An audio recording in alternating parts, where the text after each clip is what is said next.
Os milhões de indivíduos que irrefletidamente cultuam coisas que se opõem diretamente aos mandamentos de Deus, não obstante um fervor existente, acham-se atados inteiramente impossibilidade de uma ascensão espiritual. Somente a convicção livre é viva, só ela pode, por conseguinte, criar algo vivo. Mas tal convicção só pode surgir por meio de análises rigorosas e um intuir profundo. Onde houver a menor incompreensão, sem se falar em dúvida, não pode nascer a convicção.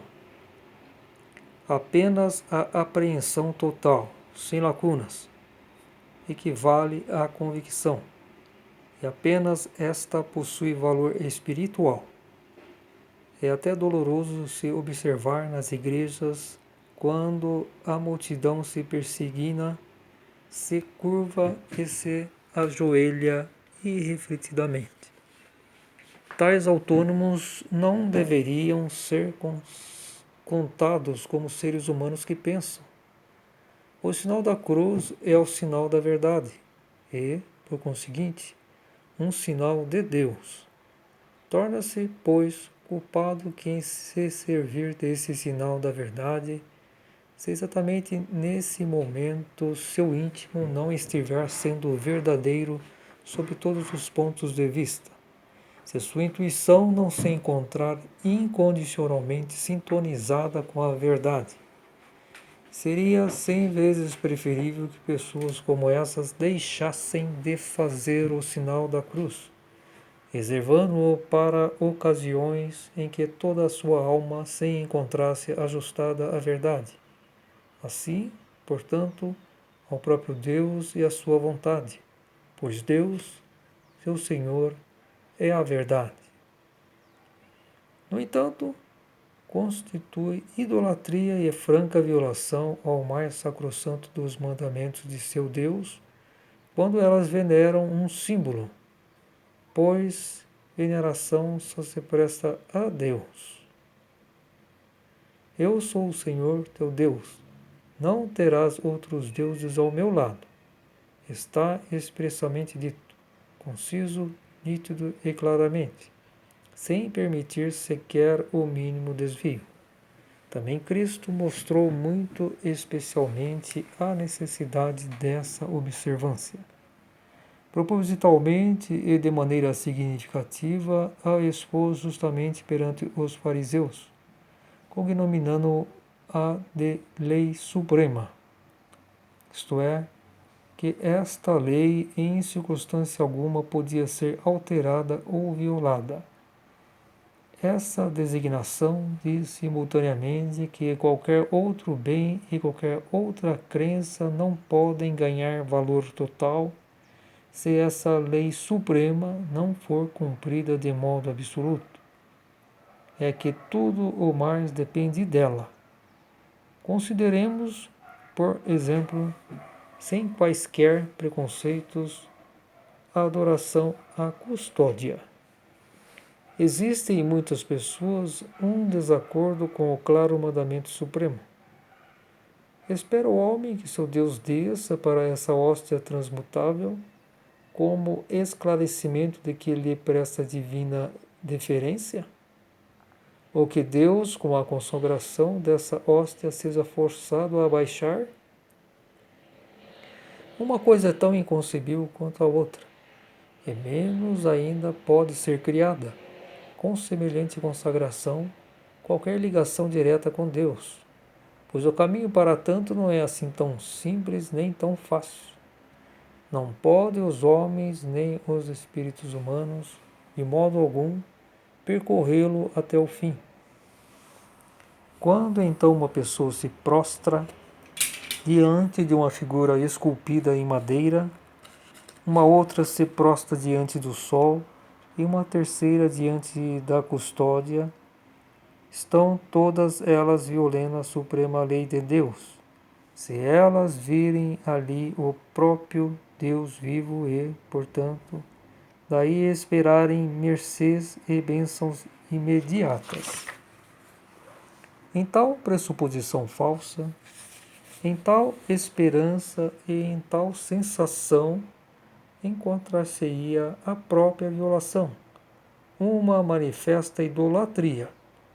E, contudo, semelhante idolatria é praticada com fervor por adeptos de muitas religiões, conquanto de maneiras diversas. Mensagem do Graal, na luz da verdade, de Abdrushim. Dissertação: Eu sou o Senhor teu Deus. Volume 2 da Mensagem do Graal.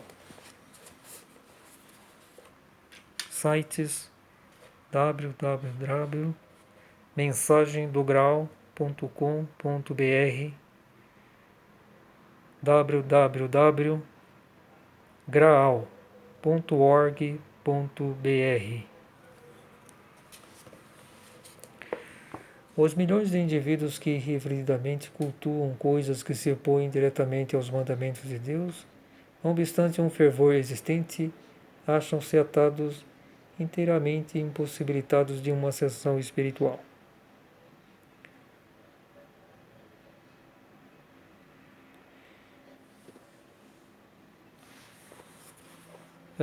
O que se pode classificar, né, dos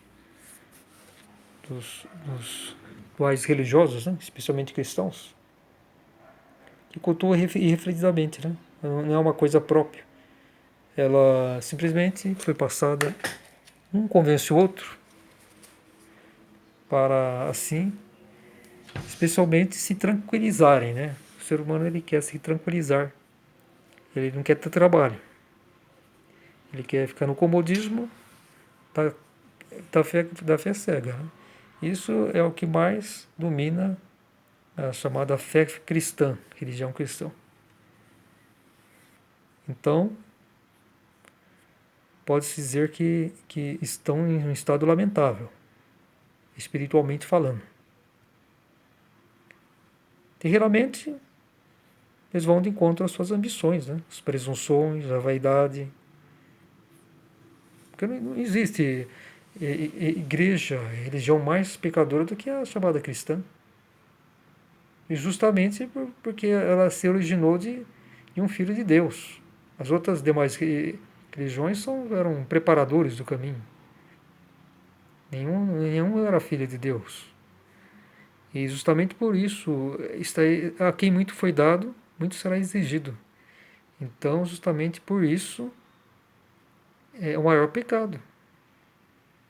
Não existe religião mais distante de Deus do que a chamada cristã. E, com poucas exceções, né,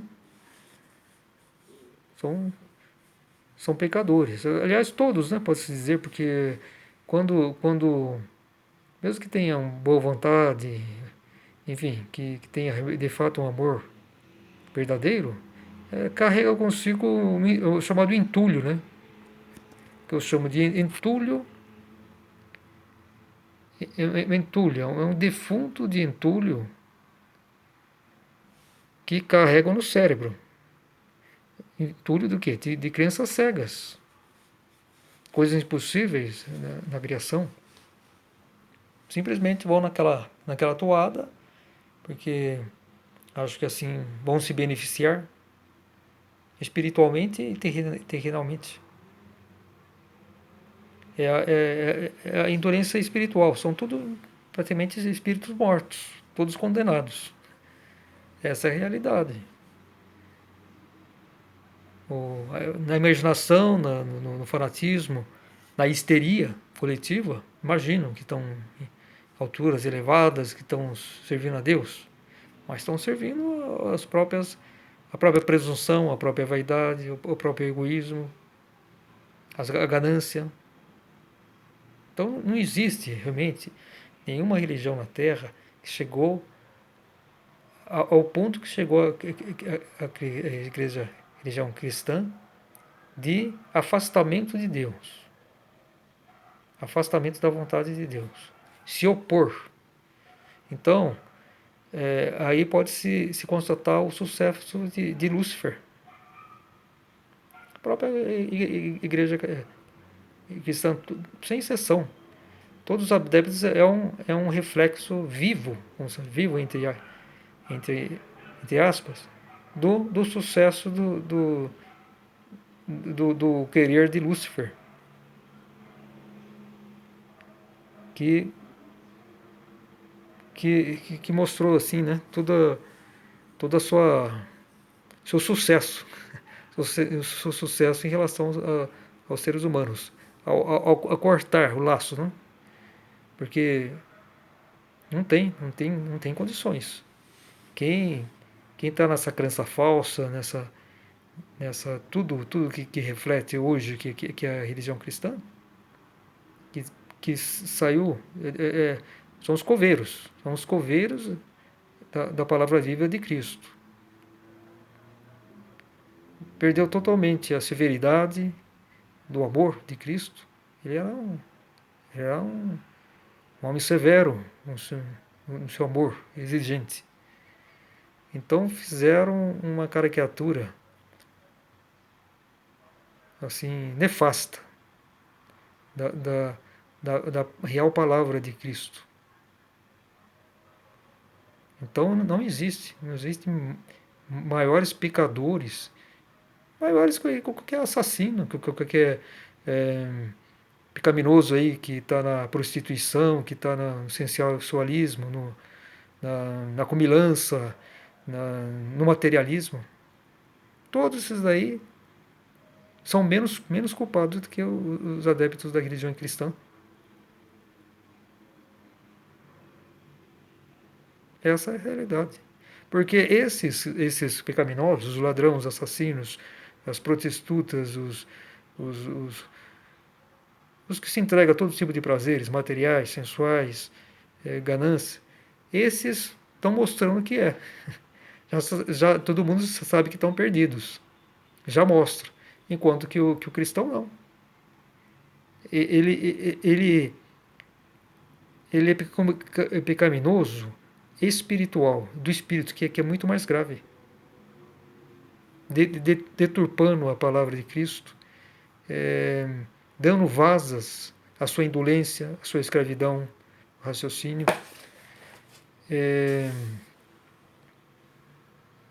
Então, em termos de pecado, são muito mais pecadores. E estão idolatrando, né? Praticando idolatria da vaidade, da ganância, da presunção. Não tem. Analisando fria e sem disfarce, vamos dizer assim, a religião cristã atingiu o ápice da distância, do distanciamento da vontade de Deus. E desencaminha o mais severamente que é o lado espiritual, que deveria ser o mais sagrado, que é o que nós temos de eterno, a nossa essência espiritual. É isso que deveria ser mais valioso para nós. E na igreja cristã, o que acontece? É justamente isso que mais se afasta. Corta exatamente a ligação com o nosso espírito. E por causa disso que eu digo, né, que é. Eu tinha uma Bíblia, eu a queimei. Porque ela só serve os interesses de Lúcifer. Ela só desencaminha o ser humano. Traz vaidade, presunção, ganância, fanatismo. Era uma obra de Lúcifer, posso dizer assim. Por quê? Através do ser humano. Através das mentiras que se foram colocadas na Bíblia, más interpretações. E o que vem hoje, os interesses dos gananciosos, vamos supor, como se diz, os empresários da religião. Que é coisa mais mas estão fora da vontade de Deus, né? Tanto fora do primeiro mandamento, eu sou o Senhor teu Deus, não terás outros deuses ao meu lado, do que o que eles praticam. Não existe. Por isso que ela em termos numéricos, embora seja a religião que tem mais adeptos, né? Uns 2 bilhões de pessoas, em um universo de 7 bilhões de habitantes. Seria o quê? Uns 25%? Não, uns 25% da população mundial. Por outro lado, uns 30%, né? Uns 30, um terço, né? Mais ou menos um terço. Ou quase isso.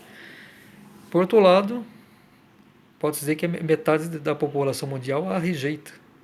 Não quer nem contato com o cristão. Porque a maioria percebe que existe de presunção, que existe de crença cega, de vaidade, de ganância. Isso traz todo chamado autodenominado cristão que quer difundir essa crença, ela traz com isso todos os seus péssimos valores mentais e espirituais. Então, a maior parte das religiões existentes, as crenças, vamos supor, ainda preservou um pouco a intuição, não está tão conspurcada assim. Já percebe, né, que é a distância desse sujeito, tá certo? Porque uma vez aceitando, vão trazer todos os males que existe da crença cega, da indolência espiritual, que o chamado cristão hoje carrega consigo. É um karma terrível.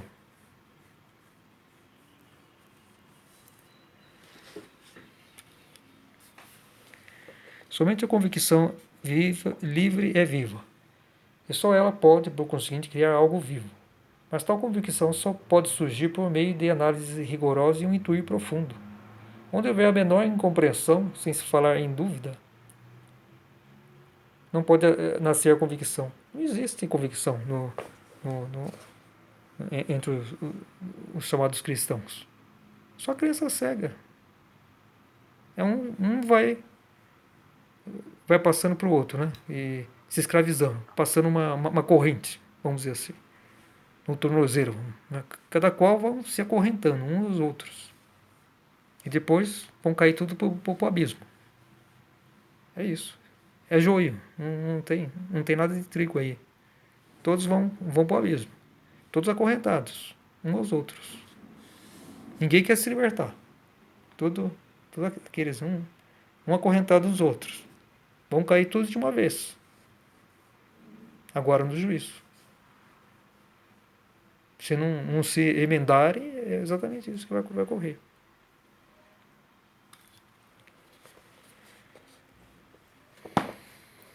Justamente, quando houver a menor incompreensão, sem falar em dúvida, não pode nascer a convicção. O que o cristão se especializou?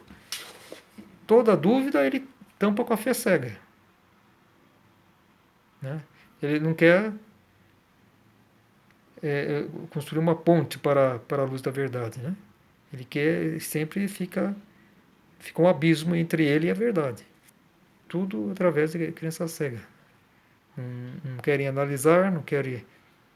Quer só propagar, que nem papagaio, né? Vai papagaiando e se acorrentando uns aos outros. Apenas a apreensão total, sem lacunas, equivale à convicção. E apenas essa possui valor espiritual. Justamente.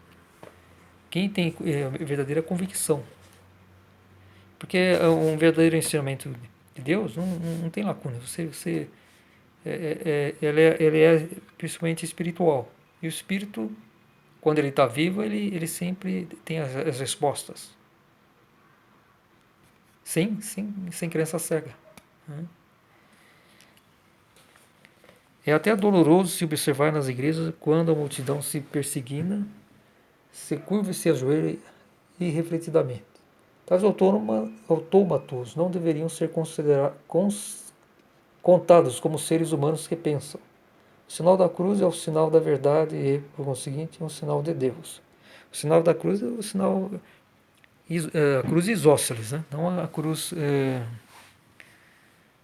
da crucificação. A cruz isósceles é a cruz de Deus. Barras, a vertical e horizontal do mesmo comprimento. E o círculo em volta significa o circular da criação. O circular eterno da criação. Torna-se, pois, culpado quem se servir desse sinal da verdade, se exatamente nesse momento seu íntimo não estiver sendo verdadeiro sob todos os pontos de vista, se sua intuição não se encontrar incondicionalmente sintonizada com a verdade. Seria 100 vezes preferível que pessoas como essa deixassem de fazer o sinal da cruz, reservando-o para ocasiões em que toda a sua alma se encontrasse ajustada à verdade. Assim, portanto, ao próprio Deus e à sua vontade, pois Deus, seu Senhor, é a verdade.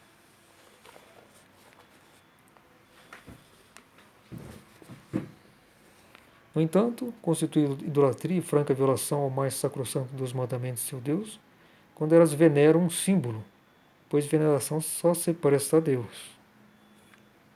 O símbolo, né? Que isso tudo foi a armadilha de Lúcifer nos primórdios da igreja cristã, quando se tornaram oficial no Império Romano, porque antes não se praticava a idolatria, não se falava que Maria concebeu o filho sem geração. As pessoas próximas de Maria sabiam que Jesus era filho de um romano. Essa história aí de santidade de Maria, tudo surgiu aí nos concílios católicos. Foi lá para o ano 470. Concílio,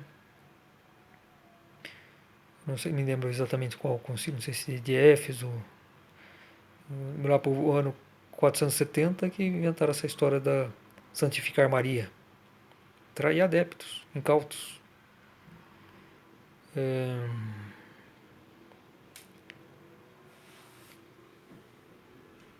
Então foram isso. As mentiras começaram a predominar, né? Santificação de pessoas, tudo que pudesse escravizar o ser humano foi colocado na doutrina rígida cristã, né? Foi tornado rígida, morta, sem vida, pelo próprio pensar humano, né? Pensar e querer humano. Eu sou o Senhor teu Deus, não terás outros deuses ao meu lado. Está expressamente dito, conciso, nítido e claramente, sem permitir sequer o mínimo desvio. Também Cristo mostrou muito, especialmente, a necessidade dessa observância. Propositalmente e de maneira significativa, expôs justamente perante os fariseus, cognominando-a de lei suprema, isto é, que esta lei em circunstância alguma podia ser alterada ou violada. Essa designação diz simultaneamente que qualquer outro bem e qualquer outra crença não pode ganhar valor total se essa lei suprema não for cumprida de modo absoluto. É que tudo o mais depende dela. Exatamente, né? Colocar Deus em primeiro lugar. De fato, é um trabalho de todo nosso ser humano, né? Sempre está alerta. Em tudo colocar Deus acima de tudo. De forma viva, intuitiva. Não apenas com o cérebro, né? Com a imaginação. Esse é um exercício que todos nós temos que fazer. Nos adequar, de fato, à vontade de Deus. Eu sou o Senhor teu Deus, não terás outros deuses ao meu lado. Temos sempre que refletir. O que nós estamos colocando acima de Deus no nosso dia a dia? nossos filhos, a mulher, o seu cônjuge, nossos bens materiais, tudo que nos prende, né? Nossos, nossas ganâncias, nossa presunção, vaidade. Temos que sempre procurar refletir sobre se estamos cumprindo esse mais alto e severo mandamento de Deus. Eu sou o Senhor teu Deus, não terás outros deuses ao meu lado.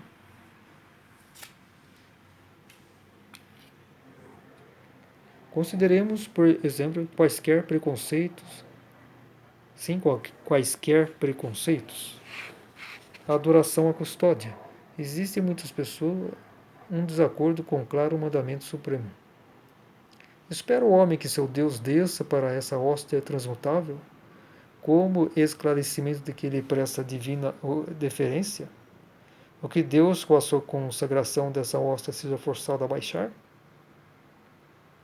Uma coisa tão inconcebível quanto a outra, menos ainda pode ser criada com semelhante consagração, qualquer ligação direta com Deus, pois o caminho para tanto não é assim tão simples nem tão fácil. Não pode os homens, nem os espíritos humanos, de modo algum, percorrê-lo até o fim. É a tal coisa, né?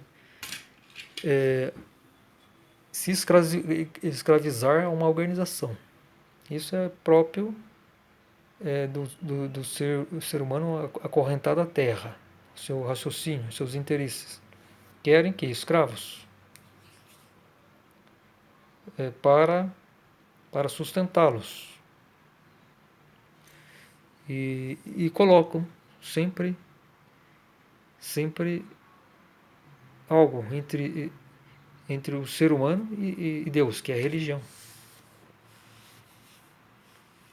Então, a religião, na verdade, é um estado espiritual de cada um. É se colocar sempre fazendo de todo o seu ser, espírito e corpo, um templo de Deus, para que haja essa ligação direta, que é feita através da intuição, somente da intuição.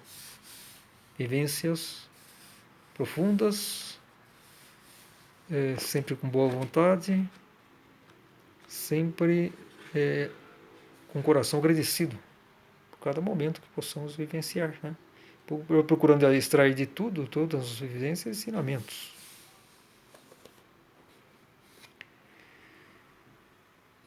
E hoje, para o ser humano reconhecer onde está a palavra viva de Deus, do Filho do Homem, Emmanuel, Filho do Homem, prometido Filho do Homem, que é a mensagem do grau. Aqui está. Aqui é o remédio para o nosso espírito, para a nossa intuição. Aqui está a fonte da vida, que é a palavra viva, nova palavra viva. Única, de fato, autêntica, porque foi escrita pelo próprio Espírito Santo, que encarnou na Terra, escreveu de próprio punho sua palavra viva, que é a mensagem do grau na luz da verdade.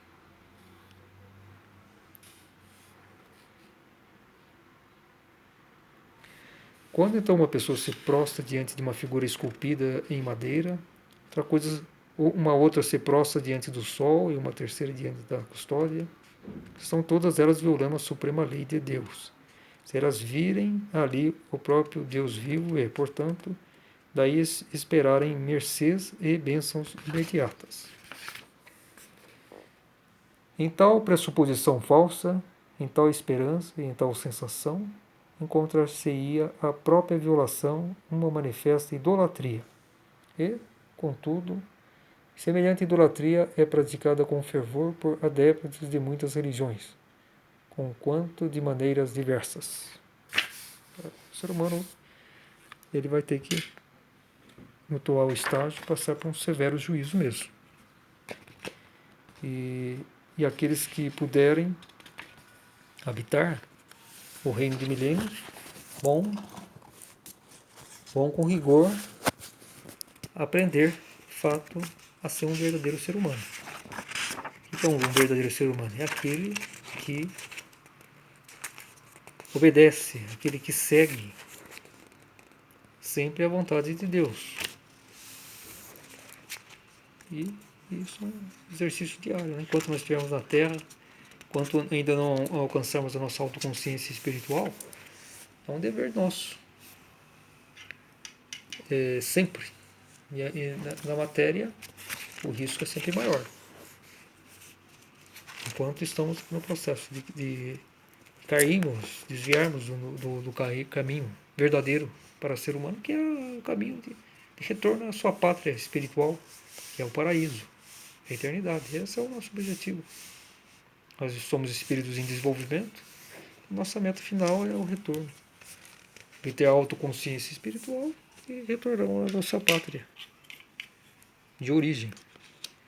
Quando saímos de lá em estado inconsciente e nós descendemos, descensão aos reinos materiais, para, através das vivências, das encarnações, podermos construir o nosso corpo espiritual, vamos dizer assim. Justamente o nosso corpo espiritual, que, construído da forma correta, nós plantamos um jardim no paraíso, vamos dizer assim, que é o local que irá nos acolher quando cumprirmos nossa missão. Agora, se cairmos no pecado, o grande risco é terminarmos nossos dias no inferno, que é a perda total da nossa consciência, da nossa construção espiritual que foi errada. É um risco que todos nós corremos.